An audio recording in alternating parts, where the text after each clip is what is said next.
Bonjour et bienvenue dans ce 18e journal de la mobilité tech. Pour cette édition, nous allons découvrir une nouvelle rubrique qui reviendra régulièrement et qui change un peu de l'habitude. C'est ce qu'on appelle un éditorial. Contrairement à un article ou un sujet, un éditorial exprime une opinion, un avis personnel avec tout ce qu'il a d'objectif, mais aussi de subjectif. Il exprime donc une opinion basée sur des faits, mais aussi sur des impressions ou des ressentis. Pour ce premier édito, j'utiliserai ce terme abrégé dans le journal, je vais vous donner mon opinion sur certains appels au boycott que j'ai pu voir à l'encontre de Tesla ou d'Elon Musk. Et je vais vous donner mon avis. Bien entendu, l'ensemble du reste du journal ne change pas et vous pouvez toujours trouver tous les sujets dans la description ou dans la barre de lecture avec le chapitrage, afin de voir et revoir ce qui vous intéresse. Bon journal!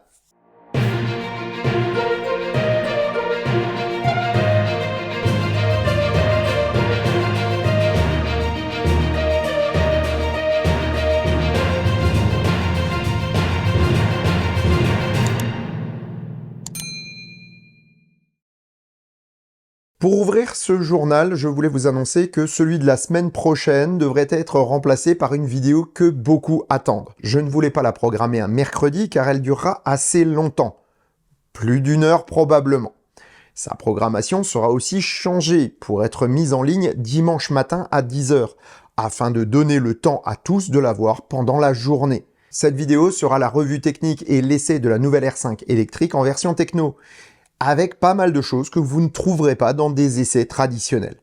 Ne la manquez pas, et si vous n'êtes pas abonné, n'oubliez pas de le faire pour être notifié à sa sortie. Merci d'avance.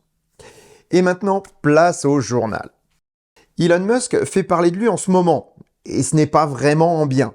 Depuis son rachat de Twitter, la dérive du patron de Tesla fait de plus en plus polémique, au point de voir même des stars hollywoodiennes appelé au boycott de la marque qu'il dirige. Mais est-ce bien légitime? Pour débuter ce premier édito, je voulais préciser une chose. Vous le savez, mon épouse a commandé sa nouvelle voiture, et ce n'est pas une Tesla. Est-ce à dire que c'est à cause d'Elon Musk et de son comportement actuel? Eh bien, pas du tout. Si nous avons opté pour une Renault 5 en dernière minute, ce n'est pas parce que nous n'avons pas confiance en Tesla. C'est juste que la marque américaine n'a pas le produit que mon épouse souhaitait. Elle voulait une voiture plus compacte que le modèle Y. Et si nous avons attendu si longtemps, c'était aussi parce que nous attendions la présentation d'une Tesla au format plus réduit. Et ceci parce qu'il ne s'agissait pas de remplacer ma Model S, mais bien de la compléter pour un autre usage. Si Tesla avait eu une compacte, c'est probablement vers elle que nous nous serions tournés. Mais pas sûr, parce que la Renault a d'autres atouts qui auraient de toute façon pu faire pencher la balance. Bien.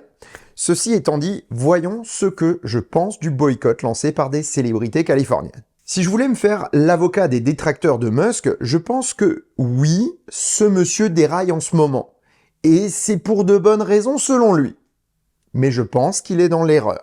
La totale liberté d'expression est une noble cause d'un point de vue théorique, mais en pratique, elle débouche sur une représentation biaisée des informations. Les réseaux sociaux et les algorithmes qui régissent la mise en avant des publications favorisent toujours ce qui augmente la visibilité de la plateforme et l'accroche du lecteur. Ainsi, les contenus mensongers, surprenants ou faisant appel aux émotions sont bien plus avantagés que ceux qui font appel à la raison ou à des raisonnements étayés, car ils racontent des histoires que le cerveau humain veut croire. De plus, s'il faut 1 ou 2 secondes pour proférer une ânerie, il faut souvent de longues minutes ennuyeuses pour expliquer pourquoi c'est une ânerie. Cela s'appelle la loi de Brandolini, et cela explique grandement que les théories les plus farfelues ont plus d'audience que les contenus qui démontrent qu'elles sont fausses, même avec toutes les preuves possibles. Elon Musk est donc l'apôtre de la liberté d'expression, mais sans avoir la notion pratique de ce que cela implique. Et c'est en train de jouer un sacré mauvais tour à X, mais aussi à Tesla. SpaceX est un peu plus protégé, car là-bas, il n'est que directeur technique et stratégique. La direction générale est assurée par Gwyneth Shotwell, et elle est bien plus aguerrie en relations publiques. En revanche, chez Tesla, Musk a tout pouvoir, et on le remarque bien. Le système commercial ou la méthode de gestion du SAV porte sa patte, tout comme les produits dans tous les domaines. Simple, efficace sur le plan technique, Tesla pêche sur la gestion de l'humain. Pourtant, si on y réfléchit bien, Musk est certes le chef d'orchestre, mais les produits de l'entreprise sont l'œuvre de dizaines de milliers d'employés qui seront bien plus touchés et meurtris par un boycott que leur patron. Tous les grands visionnaires ont leur travers et on pourrait boycotter quasiment tous les produits de la Terre juste parce qu'un des dirigeants a des idées farfelues ou extrémistes. On pourrait boycotter Apple parce que Tim Cook a une vie privée différente de la majorité. Ou boycotter Ford parce que son fondateur était antisémite et fervent soutien financier d'un petit dictateur moustachu allemand qui a fait bien des misères au monde. Et ce ne sont que deux exemples. Tant que les objectifs émissions de Tesla resteront acceptables et surtout iront dans le bon sens, je continuerai à soutenir Tesla. Même si je ne soutiens plus aujourd'hui Elon Musk. Donc faut-il boycotter Tesla à cause de Musk? Je ne le pense pas. Vous pouvez ne pas aimer Tesla pour son style, son image et sa technique. Et là, choisir une autre marque est légitime. En revanche, lorsque vous achetez une auto aujourd'hui, quelle que soit la marque, sachez qu'il y aura toujours un peu de Tesla ou de Musk dedans. L'impact de Tesla a été si énorme depuis les années 2010 qu'aujourd'hui, il n'est plus un seul produit qui ne doive pas au moins un point technique ou stylistique à Tesla et à Elon Musk. Vous savez désormais mon avis et je vous donne rendez-vous bientôt pour un live pour approfondir le sujet. Donc si vous voulez ne pas le manquer, encore une fois, abonnez-vous. S'il est une marque qui a été créée comme anti-Tesla, c'est bien Lucid Motors. Le constructeur de Casa Grande a présenté ces derniers jours les prix de son nouveau SUV 7 places Gravity et c'est plutôt alléchant. À voir par contre si c'est viable. Je le dis souvent, la Lucid Air est une auto dont la technologie est impressionnante. Face à une Model S, elle semble plus aboutie et plus innovante. Reste que, contrairement à la Model S, la berline Lucid est un fiasco financier et commercial sans précédent. Sur les 6 derniers mois, chaque voiture vendue fait perdre 387 000 $ à l'entreprise. Chaque voiture. Si ce chiffre avait commencé à décroître en début d'année 2024, les prix cassés imposés par un désamour de la voiture auprès du public, mais aussi un stock d'invendus colossal, ont augmenté l'hémorragie financière. Lucid compte désormais sur le SUV Gravity pour inverser la vapeur, et ce, par une augmentation des ventes afin de rentabiliser les investissements. C'est un choix stratégique qui peut se défendre, étant donné l'appétit des Américains pour ce type de véhicule. Rivian R1S, Chevrolet Suburban et autres armoires normandes se vendent très bien outre-Atlantique. En tout cas, si elles sont au bon prix. Et là, Lucid veut frapper fort. Avec un tarif démarrant à 95 000 $ pour la version de lancement, la Grand Touring, Lucid décide d'ouvrir le bal en sauvant les apparences. S'il avait été proposé comme la berline à des tarifs à 6 chiffres, il y a un risque de voir l'histoire se reproduire. Peter Rawlinson a donc décidé de perdre de l'argent dès le début de la production. Pourquoi je dis ça? Eh bien, le Gravity est basé sur la même plateforme que la berline. Plateforme excellente à l'usage, mais très complexe et chère à produire. Le Gravity ne sera donc pas rentable, pas plus que sa version simple Touring, proposée à partir de 79 900 $. On notera que comme pour la berline R, si on ajoute des options comme le système d'aide à la conduite par exemple, le SUV pourra coûter bien plus cher, sans pour autant couvrir les frais de sa construction. On pourrait se dire que Lucid a bien assez d'argent pour tenir et que ses investisseurs sont là pour déverser leurs pétrodollars afin de soutenir la marque. Mais c'est peut-être en passe de changer puisque depuis le mois d'août, un nombre important d'actions de l'entreprise ont été mis en vente et certains observateurs indiquent que ces ventes proviendraient de l'entreprise elle-même. Le constructeur dilue son capital afin de se procurer des liquidités, mais ce n'est pas gratuit. Alors que l'action se négociait à plus de 55 $ en 2022, elle est tombée à un peu plus de 4 $ au moment de cet appel de fonds. Et elle est à ce jour à 2,20 $, soit tout proche de sortir de la cotation comme ce fut le cas de Fisker peu avant sa faillite. Le 7 novembre, nous serons fixés sur la réussite de ce pari avec l'ouverture des commandes du Gravity. Cette étape sera déterminante pour le futur de la marque et le SUV moyen abordable que Peter Rawlinson nous promet depuis des années sans nous le montrer. À suivre assurément de très près. On l'entend souvent dire dans les discussions des experts de comptoir, Volkswagen, tout comme d'autres groupes importants, ne peuvent pas mourir. C'est bien trop gros pour que ça arrive. Les exemples sont pourtant légion, comme les empires Kodak, Nokia ou plus près de nous, Alcatel. Au mieux l'ombre de ce qu'elles furent à leur apogée ou au pire disparues, ces entreprises ont été victimes de plusieurs facteurs qui affectent aujourd'hui le groupe allemand. Lorsqu'on conduit un supertanker, changer de cap n'est pas chose facile et il faut le prévoir à long terme.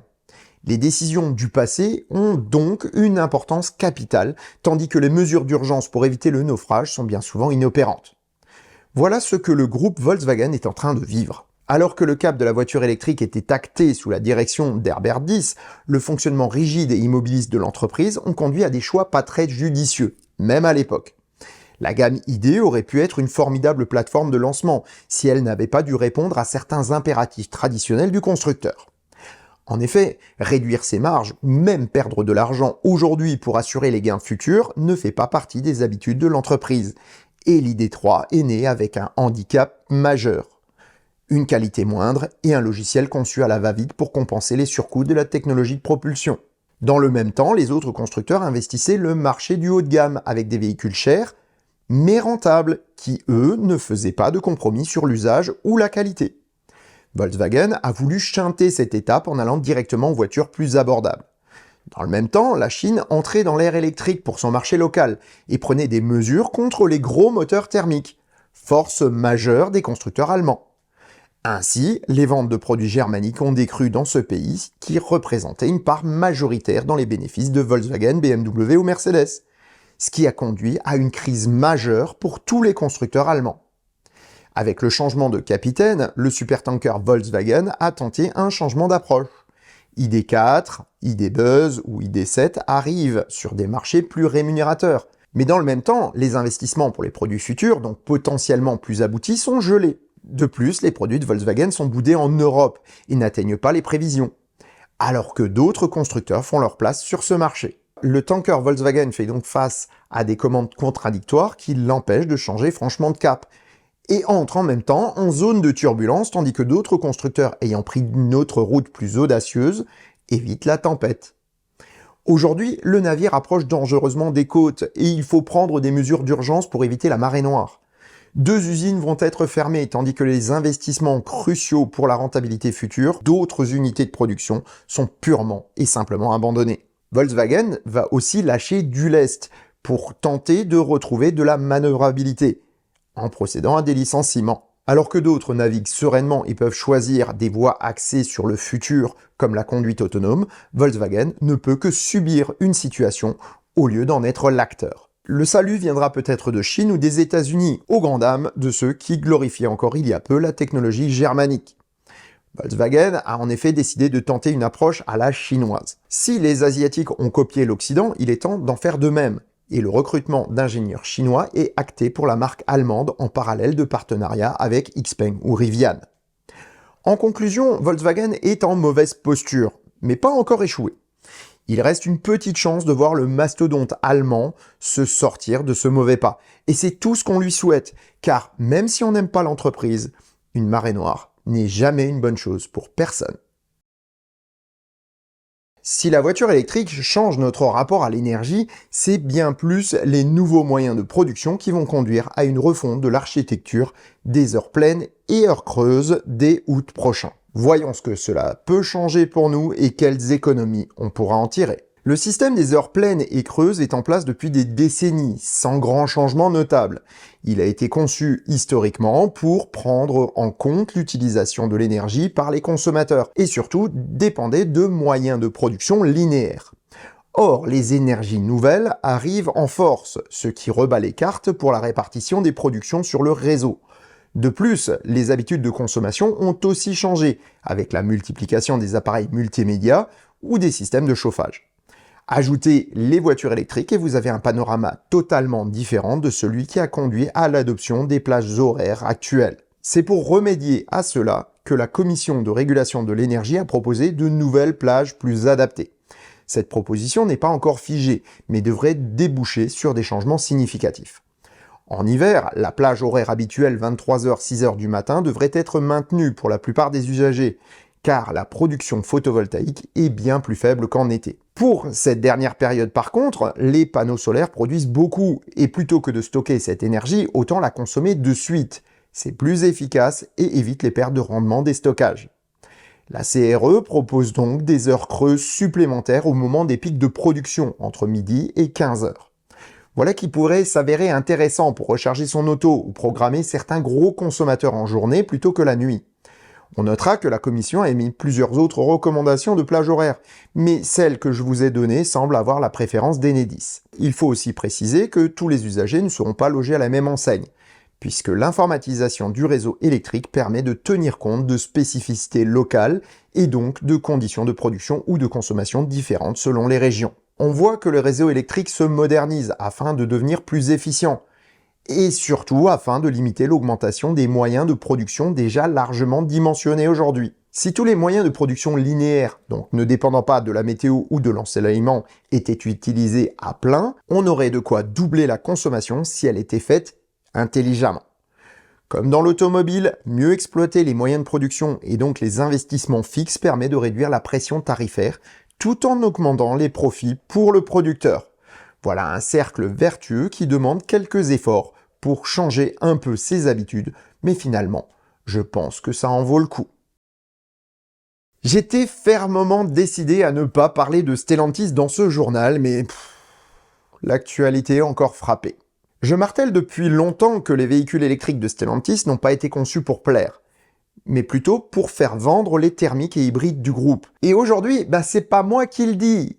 C'est une entreprise de pointe dans la réparation de voitures électriques européennes, fait et preuve à l'appui. EV Clinic est une entreprise croate qui s'investit dans la réparation des véhicules électriques et hybrides depuis 2019. Elle est également implantée à Oslo et à Malmö. Répondant à un besoin croissant de réparation à prix raisonnable pour des autos âgées ou kilométrées, la société a réalisé plusieurs coups de maître dans les réparations et améliorations sur des autos mythiques. La Model S P85 allemande de plus de 2,2 millions de kilomètres est passée entre leurs mains pour résoudre un problème majeur des premiers moteurs performance à induction de Tesla. Après 14 changements de moteur, le propriétaire a fait appel à EV Clinic qui a réparé avec succès le dernier et dont la réparation tient à ce jour depuis plus de 400 000 km. Mais EV Clinic ne s'arrête pas à Tesla et répare énormément de marques.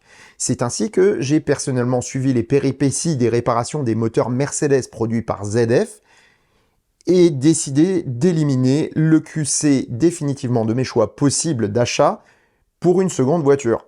Et oui, ces moteurs étaient trop peu fiables pour ma tranquillité d'esprit. Or, EV Clinic a lâché une véritable bombe sur le réseau X le 31 octobre dernier. Un article circonstancié est sorti avec le titre suivant. Si vous conduisez un véhicule Stellantis, que Dieu vous aide. Waouh! Voilà un titre accrocheur et putaclic, me suis-je dit. Mais qu'est-ce qui se cache derrière? Eh bien, en lisant les deux textes, puisqu'il y a deux parties, j'ai compris qu'il n'y avait rien de putaclic. C'est juste la réalité crue et sans exagération. Je vous invite à aller lire ces textes et suivre les références données. C'est édifiant. Pour résumer, dans un premier article, EV Clinic a reçu de nombreux véhicules Stellantis, mais aussi Toyota, avec un défaut de charge en T2, donc en courant alternatif. Après diagnostic, c'est un composant produit par MAHLE qui est en cause. Et ce n'est pas un hasard. En effet, cette pièce a été conçue, selon EV Clinic, pour une durée de vie réduite avec une inutile complexité. Mais ce n'est pas le pire. D'un prix arbitrairement élevé, 2200 €, tout est fait pour empêcher toute réparation. Ce serait embêtant si Stellantis ne mettait pas une évidente mauvaise volonté à fournir la pièce. Même celui qui aurait la volonté de payer un tel prix devrait attendre de 6 à 9 mois pour obtenir le précieux élément. Et cela ne garantit pas la réparation, puisque après, il faut appairer la pièce avec la voiture. Et pour le faire, il faut des outils spécifiques. Alors que d'autres acteurs comme Tesla ou BYD se conforment à la loi européenne qui impose de donner accès aux outils et manuels de réparation à tout réparateur, Stellantis fait de l'obstruction. Ainsi, EV Clinic n'a toujours pas accès à ces éléments pour DS, Citroën ou Fiat. Mieux encore, si vous avez accès à une de ces marques, il est impossible d'utiliser le même matériel ou les logiciels d'une marque sur un véhicule d'une autre marque, alors que les véhicules sont techniquement identiques. Les verrous logiciels sont là pour empêcher la réparation d'un véhicule en utilisant le logiciel d'une marque sœur. Mais attendez, on n'est pas au bout de nos peines puisque ça va carrément plus loin. Dans un second article, EV Clinic parle de panne sur les DS3 électriques. L'un des cas est particulièrement préoccupant puisque l'auto n'a que 23 000 km. et qu'en plus elle est encore sous garantie. Enfin théoriquement, car vous allez voir que tout n'est pas aussi simple chez Stellantis. L'auto refuse de rouler et le propriétaire a fait appel au concessionnaire. Celui-ci a fait une demande de garantie qui a été refusée. Motif ? Les essuie-glaces n'ont pas été changés en temps et en heure comme le prévoyait le plan d'entretien d'EDS. Ce qui constitue, selon Stellantis, un motif de suppression de la garantie de la voiture, moteur et batterie compris. Le client s'est donc vu présenter un devis de 12 500 € pour le remplacement du moteur et de l'inverter. EV Clinique, qui a récupéré le bébé, a pourtant constaté que ni le moteur ni l'inverteur n'étaient en cause, mais ne pouvait trouver la panne faute des informations techniques et du matériel nécessaire que ne veut pas donner le constructeur, en totale violation de la loi. J'aurais pu mettre en doute ces affirmations si je n'avais pas eu de son de cloche similaire de la part d'autres réparateurs indépendants en France. Et pas qu'un seul. La conclusion d'EV Clinique rejoint ce que je pensais depuis longtemps, à savoir que Stellantis espère dégoûter les clients de la voiture électrique au profit des hybrides et thermiques bien plus rémunératrices pour leur poche. C'est aussi bien la conception que la commercialisation et l'après-vente qui constituent un système chargé de prendre le client au piège. S'il décide de choisir tout de même un véhicule électrique de ce groupe, il est alors à la merci d'un problème bloquant, même s'il est causé par une pièce à 3 francs 6 sous car Stellantis lui vendra au prix du caviar. S'il lui vend pour réparer son auto. Décidément, ces pratiques sont honteuses et doivent être dénoncées. Si de plus en plus de constructeurs décident de jouer le jeu, il reste quelques brigands qui devraient commencer à se poser des questions, car ça commence sérieusement à se voir, même dans le grand public. Une telle stratégie ne peut déboucher que sur une issue, la désaffection de la clientèle, et pour Stellantis, ça a déjà commencé. Les doudingues sont bien souvent légion dans les nouvelles technologies. Et s'il en est un qui mérite largement cette appellation, c'est bien Lord Clive Sinclair, dont le nom est inscrit à tout jamais dans la pop culture des années 70 et 80 pour ses produits électroniques, mais aussi dans le monde automobile. Enfin, presque automobile. Avoir raison trop tôt est le propre de tout visionnaire, mais Lord Clive Sinclair est un visionnaire qui certes avait raison, mais sans aller au bout des choses, ce qui l'a conduit à paver des chemins qui feront la fortune d'autres que lui. Pour commencer cette histoire, il ne faut pas confondre Lord Brett Sinclair et Lord Clive Sinclair. Le premier est riche, imaginaire et incarné par Roger Moore dans la série Amicalement Vôtre. Et le second n'est pas riche mais bien réel et dispose d'un talent particulier pour l'électronique. Il commence sa carrière comme ingénieur, mais aussi, faute de finances, comme rédacteur en chef adjoint d'un magazine d'électronique britannique, Instrument Practice. En parallèle de son travail de journaliste, il propose des kits électroniques pour faire des radios ou des montres à prix réduit. C'est son dada d'ailleurs de proposer des technologies innovantes à des prix bien plus bas que la normale en économisant sur le montage. Il propose donc des sortes de jouets technologiques à monter soi-même qui débouchent sur un produit utilisable. Son premier véritable succès est une calculatrice de poche en kit qui lui assure de bons revenus. Il décide alors de voir plus grand. L'ordinateur qu'il conçoit après est très évolué pour l'époque, car il intègre en natif le premier langage de programmation grand public, le BASIC. Le ZX80 est un immense succès, et Lord Sinclair le fait évoluer tout d'abord vers le ZX81, puis vers le ZX Spectrum. Ces machines étaient certes très limitées, mais elles ont ouvert le monde informatique à toute une nouvelle génération de programmeurs. Fort de ces succès, Lord Sinclair décide de s'attaquer aux moyens de transport. Il imagine 3 véhicules électriques à bas coût pour le transport urbain. Les C5, C10 et C15 sont ébauchés, mais une loi anglaise vient changer la donne. Des incitations fiscales en faveur des 2 et 3 roues à assistance électrique font abandonner l'idée d'une auto au profit d'un petit véhicule monoplace à assistance électrique, le C5. Tantôt mu par les mollets du conducteur comme un vélo, tantôt par un moteur électrique de 250 watts grâce à une batterie de 12 volts, l'engin est extrêmement futuriste et ressemble à un jouet. Pour industrialiser sa machine, Lord Sinclair fait appel à Lotus pour le développement du système de propulsion. Pour la production de série, c'est l'usine DeLorean de Dublin qui est pressentie, mais la faillite du constructeur remet tout en question.